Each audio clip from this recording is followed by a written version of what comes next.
Hello everyone and welcome back to our data science journey. So this is our eighth lecture in data science tutorial using Python. So today we will talk about clustering. Clustering is one of the most fascinating unsupervised learning techniques. Especially we will explore k-means, one of the most popular algorithm in this category. By the end of this video, you will understand the theory behind clustering and learn how to implement it in with visualization. Let's jump in it. So now, what is clustering? Clustering is an unsupervised learning technique that groups similar data points into clusters based on their features. Like in clustering, the data is divided into clusters in mean to identify the meaningful data in it. So it's like organizing data into meaningful groups without predefined labels. So some applications of clustering includes customer segmentation, market basket analysis, image compression, and anomaly detection.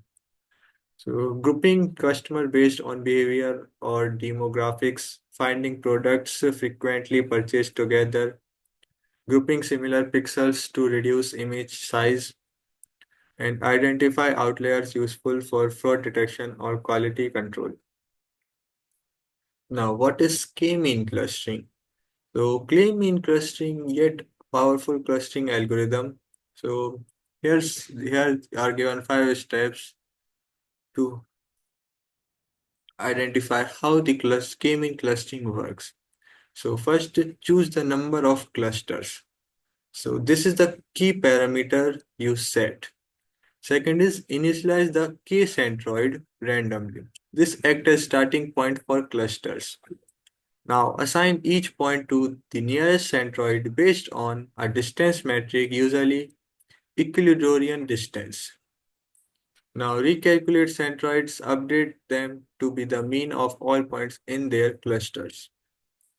Repeat until centroids stabilize. This process continues until there's minimal change in centroids. Now, key characteristics of k-means. First is centroid. Represents cluster centers, distance matrix, defines similarity, Euclidean distance. The choice of k directly affects the results, making methods like elbow method important. Now, let's move on to the practical part of k-means clustering in Python. So, we will start by importing the necessary libraries. First, we need to install the necessary libraries.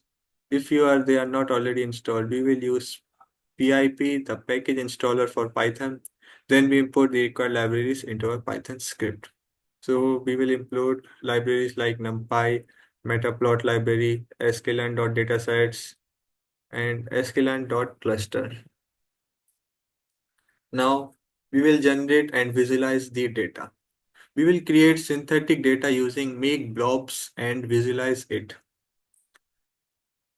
So here we make blobs generates clusters for demonstration and scatterplot shows how the data points are distributed. So now we will apply the k-mean clustering, k-mean algorithm.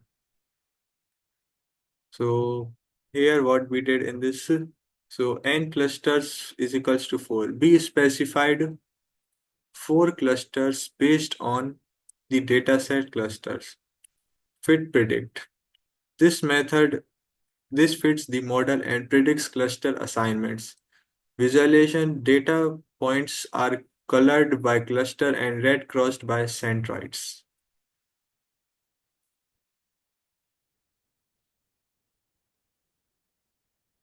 Optimal clusters, elbow method. So the number of cluster can greatly affect results. The elbow method helps find the optimal K. So WCSS means the compactness of clusters. How the compact is cluster. So look for an elbow point where adding clusters doesn't signify reduced WCSS. So to evaluate results, we interpret the clusters and their real-world implications. The scatter plot from step 3 shows how the from the step 3 above how shows the how well k-means ground grouped the data. And elbow method validates our choice of k.